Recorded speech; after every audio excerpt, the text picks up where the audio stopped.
AI is everywhere, all the time. There's always a new tool coming out, the next big thing, something is always releasing, whether it's a new version of Opus, new version of Gemini. We're in an infinite spiral where the big three are just releasing crap. To put it into perspective, that Claude actually had to weaken Opus 4.6's reasoning because of the demand from OpenClaw means that these companies aren't actually ready to deal with what's going on. But that doesn't mean I don't like to try out new AI tools. Now, I've used Perplexity before. It's search engine stuff way back in the day. But in the last month or so, they've released a new tool called Perplexity Computer. Not one I've actually heard of before. So I thought I would come and have a bit of an experimentation today and see what it's like. Now, the way that Perplexity Computer works is very similar to like Claude Code, but without your terminal. It acts as an orchestrator.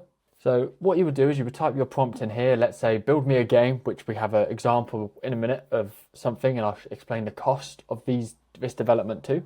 So what you do is you select a orchestrator. It will just default to Opus 4.6, but you can choose Sonnet or 5.4. And then what it will then go and do is it can spin up to 19 different agents at one time to complete a task. So you'll see all of these tasks can run in parallel at the same time. So it's 3 there, 2 there. And it's going to create like checklists very similar to GitHub Copilot as well. But it's not something I've actually seen used very well before, because this is very much like OpenClaw, but without the vulnerabilities. But it can spin up things in parallel, set up cron, scheduled tasks. And what was really nice is I gave it this prompt saying I want to make a new game called Home Server Simulator, where you start with cheap and bad hardware, get offered jobs to self-host services, and you need to manage which servers run where, the power, networking, UPS stuff. There's a shop you can buy upgrades from and host more services. And then the game should be progressive and have a fun loop. Now that was my entire prompt. Now it's important to note that to get access to Perplexity Computer, you need to be a part of Perplexity Pro. But just because you're on Perplexity Pro doesn't mean you get computer credits. So you have to pay to use Perplexity Computer even though you had to pay to access it. Does that make sense?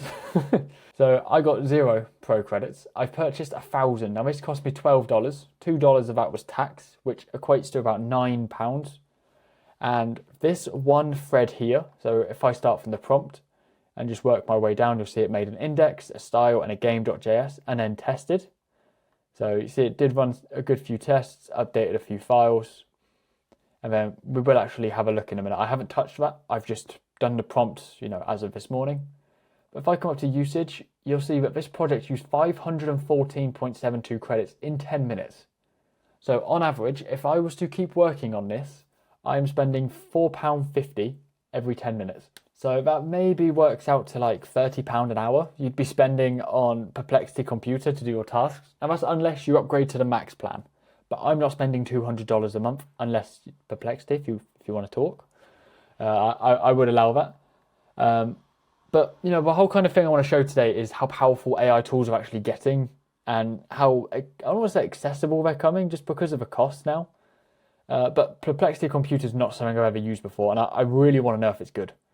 So one prompt, that's all I did, and we're going to open it up and let's go full screen and let's see if it's actually any good. So let's start our game. So it looks like it's just a nice click game. So we have some shop, active servers. Now I can see our infrastructure doesn't look like we have anything except a basic power strip and a basic home router. Month 2 already. Okay, so there you go. So time's going way too quick. Oh, we got sound. Oh, we're on month 3 already. So I start with $50. So let's buy a Raspberry Pi. There you go. So there's our server rack on the side. So if I get 2 of them and let's start a service, you have to select which one it goes to. And you can see we have like core limits, RAM limits. So I just thought it'd be a very fun way to, interact. Crypto mining tip. You sold the mining card for $30. I don't know what any of this means. But it's so cool, we've got that latency. Now, I built this from one singular prompt and it done the rest, but it is expensive. So I am going to go and ask it to set up some more tasks. So I'm going to say, okay, so what I've done is I've told it that time moves way too fast, maybe slow it down or make it so it runs day by day rather than month by month.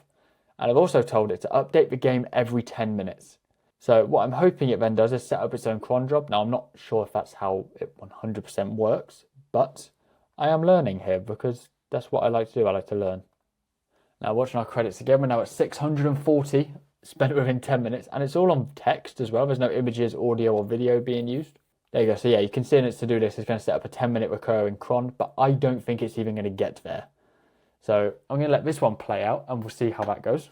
Right, I left it running for a couple hours, just because I wanted to see what it did, and I gave it this massive prompt, and I seem to have run out of credits again. Now, our usage, we currently use 2,000 credits in 43 minutes. Now, I wish I was on the max plan, because even then, 10,000 isn't that much every month, because that's only 5 times more than I've got now for 20 quid. So, do you want to pay 200 a month?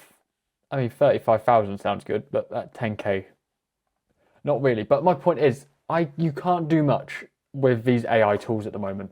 So the way that AI is going, it's going to die soon, in my opinion. But everyone is not going to be able to afford the API costs of Claude and GPT 5.4 Max. The ones that are the expensive models are the ones that can actually do stuff. And I don't think everyone can afford these good models, because I don't want to pay any more than I already have for this computer project when I've only used 2,000 credits in 43 minutes. It didn't even finish my second prompt. I had one prompt, 2 prompts, so that's $20 gone there. Plus the subscription fee to even access this, that's $40 gone, and I only got it to send it 2 messages.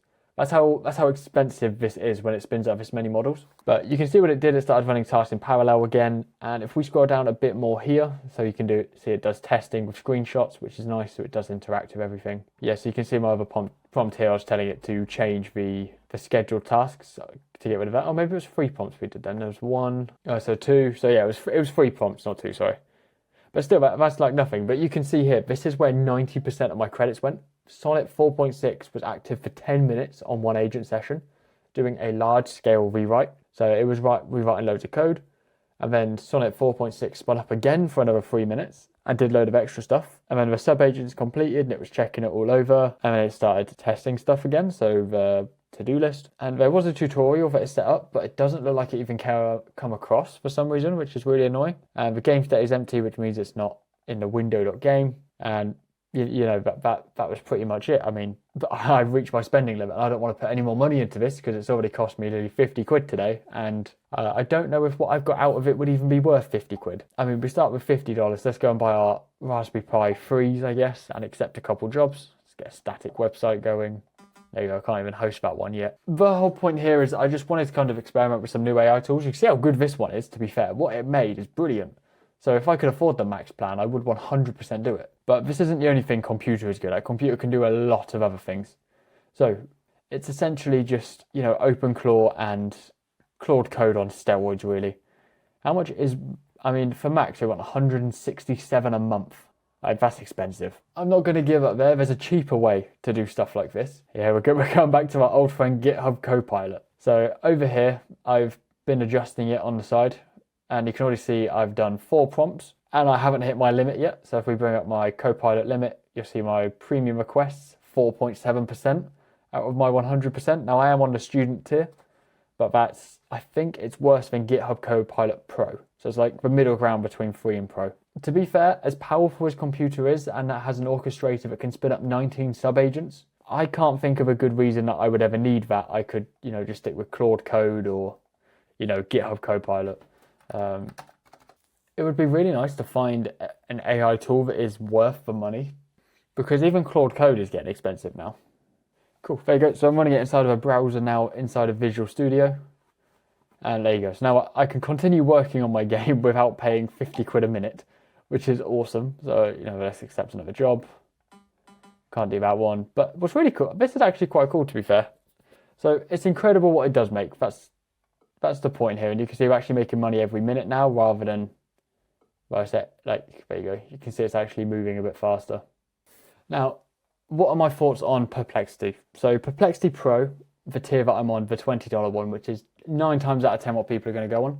It's only really content creators and enterprise users you'll see going on the max plan. As far as an AI system goes, Perplexity Pro, 10 out of 10. I quite like using it. But Perplexity Computer, I feel like needs to be financially adjusted. I see no real value in paying $200 a month for something that Claude Code could do for a similar price. I understand that it does have the orchestrator models and can spin up extra things, but what I've done today, I mean, Claude Code could also go ahead and do that. And Claude is getting more powerful with things like dispatch, where you can message it on your phone and it'll go and do something on your desktop for you. It can take over your screen. But there's so many things you can do, like the taxes down here, review my crypto transactions and walk me through tax implications. Create prototypes. Like these are just their templates, and still they are brilliant. Find candidate for my open role. So obviously it's an extremely unique tool that is just incredible. It can notify you on Slack when certain things happen. It can give you monthly or daily updates on news. You can create unlimited websites. It's brilliant, and I really wish that I could use computer more without breaking the bank, because I'm actually in debt to Perplexity now. So that's brilliant. But if you like these type of videos where we just kind of explore with AI tools, I'm sure if this series is liked, then I'll start being a bit more brave and, maybe getting some max plans connected, or just get a bit ballsy with how many credits I'll actually add. But with that, I hope you enjoyed the video, and this game I'm developing, I'm going to keep working on it in the background because this is a game I've wanted to make. So keep an eye out for that, and I will see you later. Goodbye.